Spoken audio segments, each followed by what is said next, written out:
अथ तन्त्रोक्तं देवीसूक्तम्। नमो देव्यै महादेव्यै शिवायै सततं नमः। नमः प्रकृत्यै भद्रायै नियतः प्रणतः स्मतां। रौद्रायै नमो नित्यायै गौर्यै धात्र्यै नमो नमः। ज्योतिष्नायै चेन्दुरूपिण्यै सुखायै सततं नमः। कल्याण्यै प्रणतां हृद्यै सिद्ध्यै कुर्मो नमो नमः। नैऋत्ये भूभृतां लक्ष्मी शर्वाण्यै ते नमो नमः।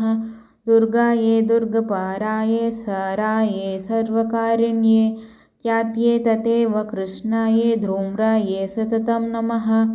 अतिसौम्यातिरौद्रायै नतास्तस्यै नमो नमः।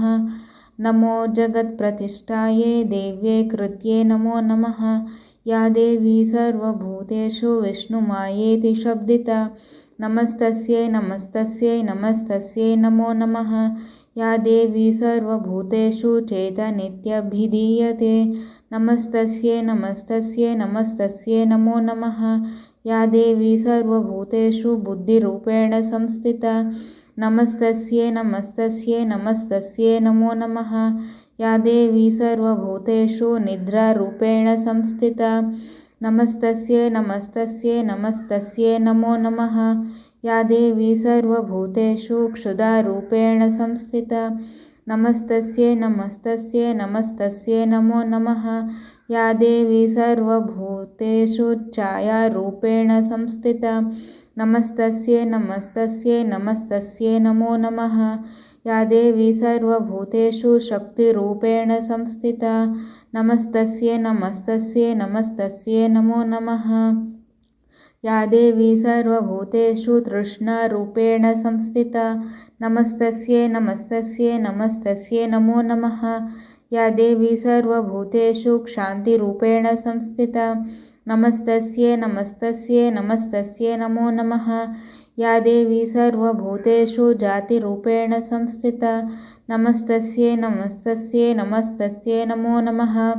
या देवी सर्वभूतेषु लज्जारूपेण संस्थिता नमस्तस्यै नमस्तस्यै नमस्तस्यै नमो नमः।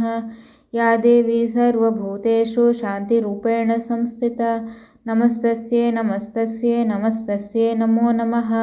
या देवी सर्वभूतेषु श्रद्धारूपेण संस्थिता नमस्तस्यै नमस्तस्यै नमस्तस्यै नमो नमः। या देवी सर्वभूतेषु कान्तिरूपेण संस्थिता नमस्तस्यै नमस्तस्यै नमस्तस्यै नमो नमः। या देवी सर्वभूतेषु लक्ष्मीरूपेण संस्थिता नमस्तस्यै नमस्तस्यै नमस्तस्यै नमो नमः। या देवी सर्वभूतेषु वृत्तिरूपेण संस्थिता नमस्तस्यै नमस्तस्यै नमस्तस्यै नमो नमः।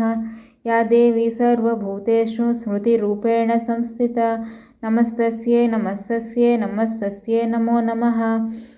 या देवी सर्वभूतेषु दयारूपेण संस्थिता नमस्तस्यै नमस्तस्यै नमस्तस्यै नमो नमः। या देवी सर्वभूतेषु तुष्टिरूपेण संस्थिता नमस्तस्यै नमस्तस्यै नमस्तस्यै नमो नमः। या देवी सर्वभूतेषु मातृरूपेण संस्थिता नमस्तस्यै नमस्तस्यै नमस्तस्यै नमो नमः। या देवी सर्वभूतेषु भ्रान्तिरूपेण संस्थिता नमस्तस्यै नमस्तस्यै नमस्तस्यै नमो नमः।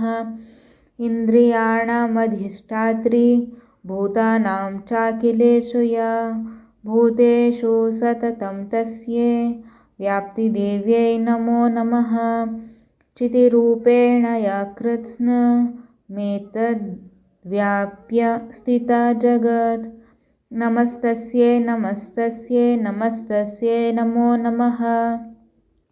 स्तुता सुरैः पूर्वमभीष्टसंश्रया तथा सुरेन्द्रेण दिनेषु सेविता करोतु सा नः शुभहेतुरीश्वरी शुभानि भद्राण्यभिहन्तु चापदः। या साम्प्रतं चोद्दैत्यतापितैरस्माभिरीशा च सुरैर्नमस्यते या च स्मृता तत्क्षणमेव हन्ति नः सर्वपदो भक्तिविनम्रमूर्तिभिः।